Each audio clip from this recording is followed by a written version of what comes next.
That's right. This is one of Cantex's. It's empty now, but soon this room will be packed with marijuana plants. I can see all of the work that's gone into this around me. It's exciting to get up and running and be so close to a license to start cultivating. Andrew Milne is in charge of the complex systems that will keep this 30,000 square foot cannabis production plant running smoothly. Milne used to work in Colorado, not in the pot business though. He worked at a company that produced consumer electronics. When he got a call from an old friend asking him to move home to work at a cannabis startup, I hesitated, to be honest with you. You know, it's a new field, and I had to think a little bit about, actually mostly about leaving a steady job that I liked for a startup. Very cool. But that hesitation didn't last long. 2 weeks later, I had all my possessions in a car and I was driving across Nebraska. One of the founders of Cantex recruited Milne. We enticed him back to Canada, even though he was looking for opportunities in Silicon Valley. And there's a lot more hiring to do.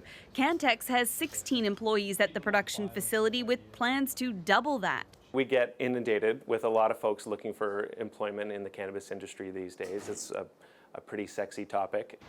Canadian cannabis companies are on a hiring spree, and larger companies need even more workers. Canopy Growth wants to triple its workforce in the next 2 years, from 1,000 to 3,000. Right now, it has 600 jobs to fill, from grower, plant trimmer, and cultivation supervisor to beverage chemist and mobile app developer. We actively reach out to candidates through different sources and tap people on the shoulder and see if there would be an interest in this sector. Allison McMahon recruits new employees for cannabis companies. She says the toughest people to find are cultivation experts.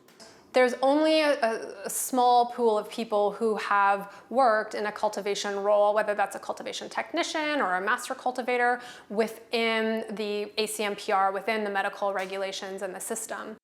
A master grower makes as much as $93,000 a year, according to a survey by McMahon's company. That's already up 14% from last year, as the stigma around pot fades and more people want in.